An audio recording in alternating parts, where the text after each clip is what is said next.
Hello, hipsters, flipsters, and finger-popping daddies. Welcome back to the Jazz Ranch and Groovy Chicks.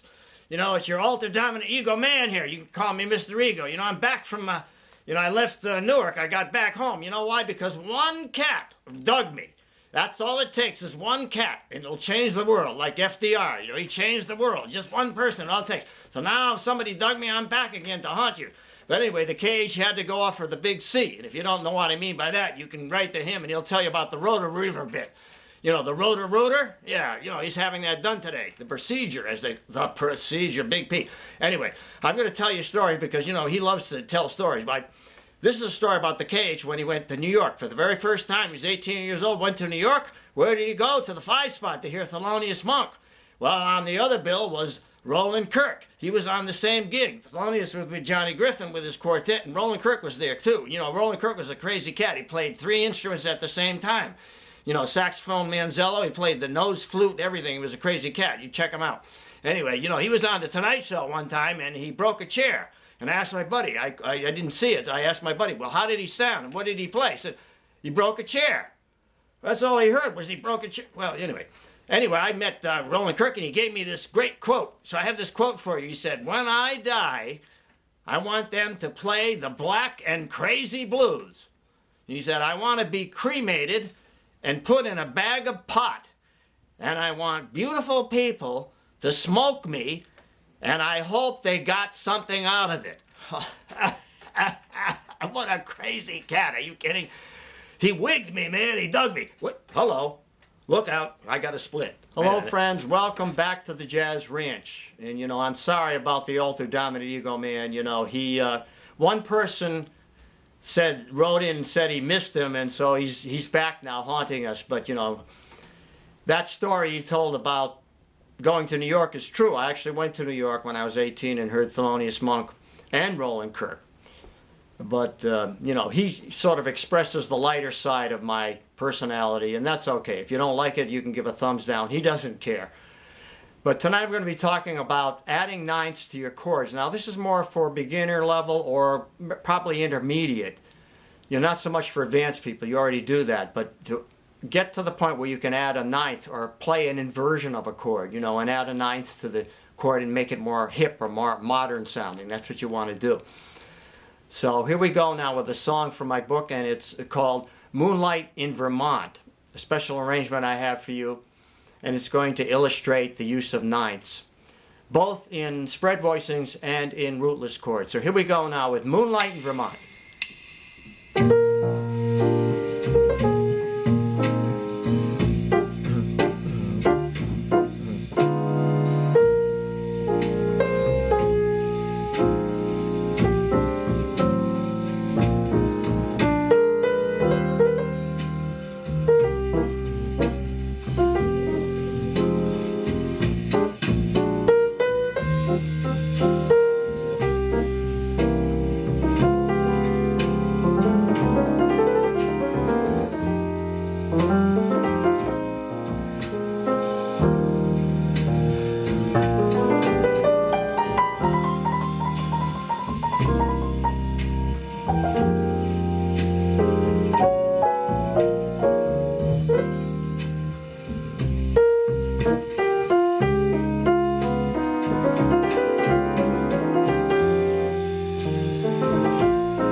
People who bought my book wrote in and said, why don't you do lessons from your book? So here's one for you on Moonlight in Vermont and using ninths and upper extensions in rootless chords. So here we go. So now I'm going to be talking about adding ninths to your harmony.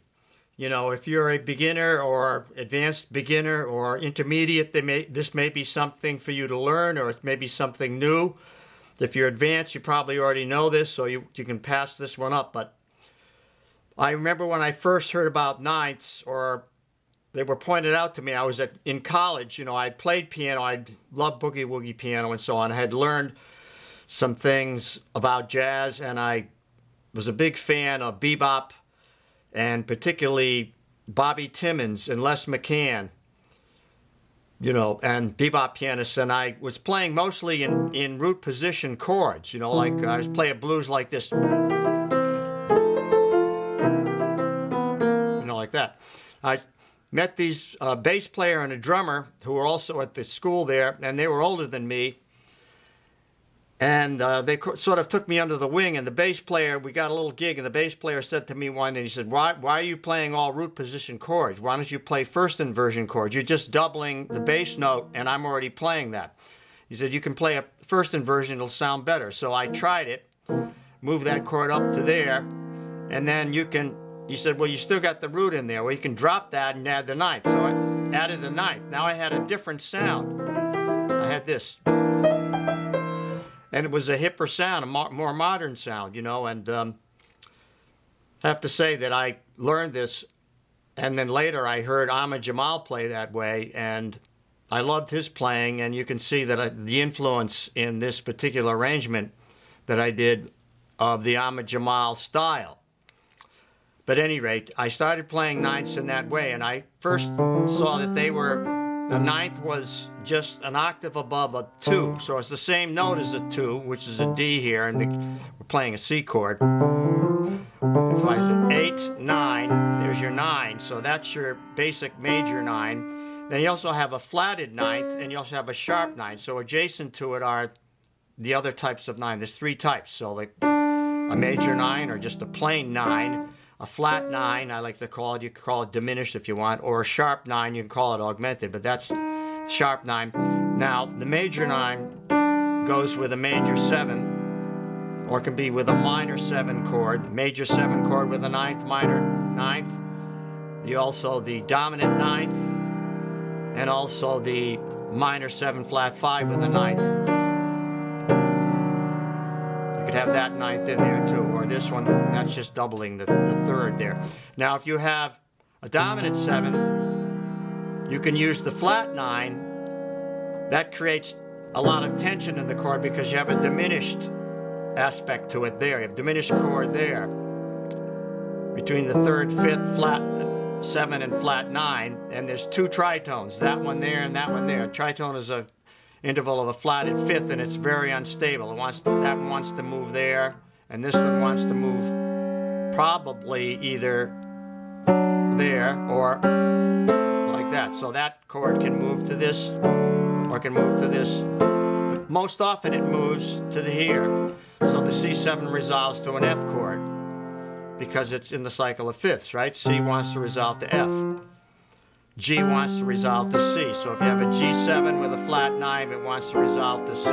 And I have plenty of videos on that if you want to study my more beginner level theory lessons. But now, so you have those 3 types of ninths. Major ninth, or the regular ninth, the flat 9, and the sharp 9. Now, often the ninths are played, you've heard them played as funky 9s, they call them. Even the sharp 9 is like this. A lot of jazz is based on those kind of ninth chords, so particularly for the pianist and the comping. So now I'm going to show you how to apply these to the song Moonlight in Vermont, and what I did in both 2 combinations, in playing ninths on rootless chords and playing ninths in spread voicings. Now, I want to add one more type of ninth to that series, or that group, and that is this. These 2 notes in the major 9 can be replaced by the 6. So you can remove those and put the 6 in there. Now you have this chord. Now that's a C6-9, or that's a major 6-9 chord. You can also have a minor 6-9 chord, but this is the major one. Now, it's an interesting chord because it substitutes for the major 7, and it adds a beautiful quality in the sense that it perfect fourths. From here to here is perfect fourth. Now you can invert that. It can be up here like that, and now that will fit pentatonic scales. You see? So now I'm going to take that chord, I'm going to move it up to the key we're in, a minor third. Now that's the first chord of our song, is an E flat 6-9, major 6-9. Oh, the pianist's task is not easy because transposing to different keys is not as simple as maybe on guitar or bass or other stringed instruments, because we have to, they look completely symmetrically different, and we have to learn the sharps and flats, and, you know, we're dealing with, you know, black notes and white notes and all that kind of thing. And the guitarists are just dealing with the frets. Well, they don't have it easy either, but I tried to play guitar and I thought it was impossible. But anyway, so here we have a C major, so there's a C major 9, here's a C 6-9, so like if that's C, we can move it up, right? Like up there. 3 half steps. 1, 2, 3. Now we have an E flat 6-9, see? So there's the first chord I'm going to use in Moonlight in Vermont, because we're in the key of E flat, so we're going to have 3 flats. We're going to have this 3 flats, those 3 flats. So now there's an E flat 6-9, here's an E flat major 7, here's an E flat major 9. Just change it to a 6-9. All you have to do is just take these 2 notes out, move this one down 1. There's the 3rd, the 6th, and the 9th. So it's a really nice sound. You see, you can use that one too, the major 9 like that. But see how different it sounds? That's too simple or something. I mean, it doesn't really mesh. Now, since the melody note is a 6th on the melody here, that doubles it nicely. Or if you prefer that sound, that's okay too, but I use that one. You can add that note if you like. Now on the C minor 7, the 6th chord minor 7, that's where I use the sharp 9. So now how do I voice it if I'm, you know, if I want to invert it? There's the first inversion now of a C minor 7, but I want a sharp 9 now, so I want that note in there. But I want a major 3rd down here, so I'm going to like invert it like this, right? So there's my 2nd chord. It's a nice sounding chord. Now on the F minor, I can go to there, but I went to here. I just played it in root position, just because I like the sound of that. I'm keeping everything close here. So I'm like keeping notes in common. You see, this is in common. So I keep that note on the top. So I go. Then maybe B flat here. Okay, now on that one, if I want, the 9th is in there. Now that's, see, there's the 9th. So now I might add a 13th. So I had, see, that's already in the melody. See, so that's it. Now if I played it in a spread voicing to be this, see.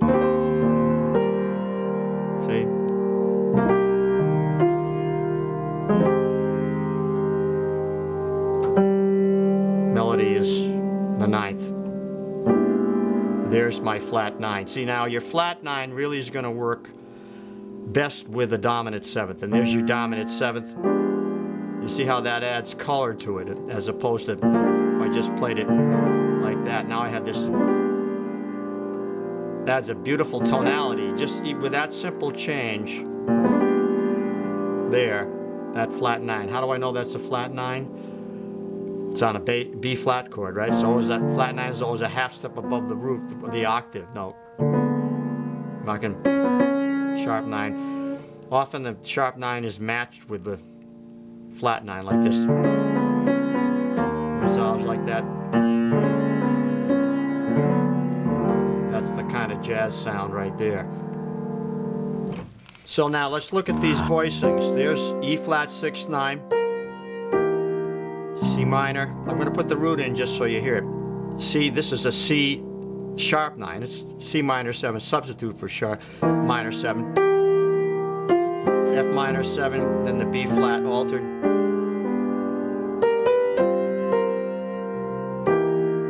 And then here's the D flat 9 here. See, there's your 9th up there. First inversion, see? And then there's the F9 in first inversion. Now here I go to that kind of position. There's the 9th in the melody. And I can put a 9th in there if I want, but I don't really need it. I can put it in like that if I want. Sometimes I'll just add the 9th there like that. See, so now I'm playing rootless here, but then I go to spread voicing here. Now I'm going to go into the bridge. Now I want to use big spread voicing chords on the bridge, and it's a great contrast to playing these simpler sounding chords that are rootless voicings to go into a spread voicing, because now you get this big sound. See, I can get that much out of it, like root 7th. 3rd, minor 3rd, right? Add a 4th there, a 5th. Where's the 9th? There it is, right there.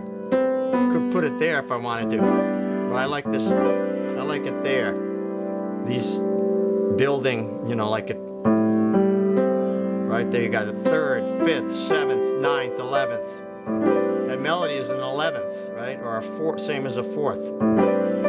Now these are. Now what's that? Okay, there's your D7 sharp 9. There's your sharp 9, you see? It has some other color tones in it, but we're not going to talk about those right now. Just the 9ths. How do we know that's a 9? There's 8, 9 sharped.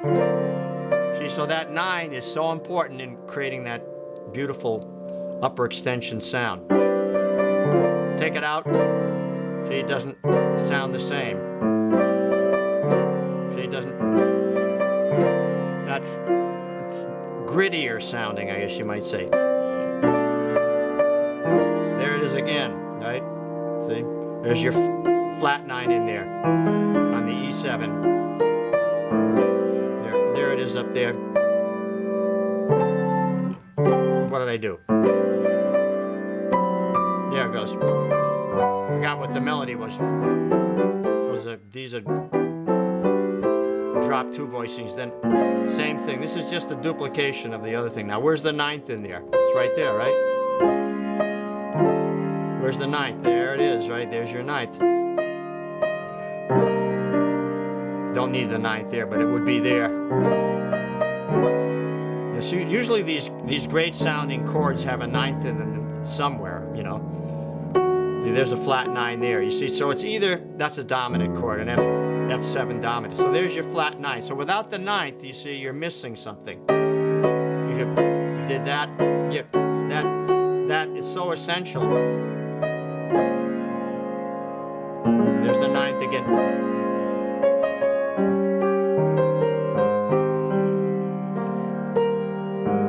There's your 9th there. Now what is that? Okay, there's a B flat. Guess what? The melody note is a flat 9. So you see, there's 9ths when you really want to get into jazz, the better sound of jazz chords. 9th is the first thing you want to add to your basic chord. Your basic 7th chords is the 9th. And we'll start with that, then we'll go into 11ths and 13ths. But get the 9ths down first. I'm kind of modest about plugging my book. I should have the altered dominant man do this for me, but, you know, I had a dream that I someday would write a book, because, you know, I had taught at a number of colleges, including Berkeley and Hartford Conservatory and Trinity and so on, and had a lot of material. And I thought, well, if I ever get the motivation, it took a lot of motivation and drive, but I set a goal, and I had this dream, and I set a goal, so I had to make a start. So the important thing is to make a start, and then momentum takes over. You get motivated, and then you do one step at a time, you know. And it took a year to write. I used software Encore software. I designed it myself, did all the layouts, all the songs and exercises and drills, arrangements, and so on. Organized everything. And finally put it together and had a completed product in about a year. And I only sold it to students at first, and then now I have a digital version. I'm really happy about it. I'm so grateful to people who have written to me, that have bought my book and have sent me a testimonial or a positive comment about it. And it's important to set goals and get motivated. It'll really help you in your life. So I encourage you to do that. And I just want to thank you all for supporting me. You know, I never dreamed I would ever have something like this, a YouTube channel, as a way to reaching out to people all over the world. And it's really amazing. And the people, your response to me and what I'm doing has made my life worthwhile. And and so I'm getting too sappy, so I'm going to have to check out. But anyway, thank you so much. And I'll sign off now. Signing off from the Jazz Ranch. Thanks so much for joining me. Please write to me. I love to hear from you, and I always will try to respond if you give me time. And actually, I did go to see Roland Kirk a number of times, and he had this was his sign-off words. He said this: "So until we meet again, bright moments, and keep searching for your mystery note on the universal piano of life." I love that. Until next time, swing loose. Bye-bye.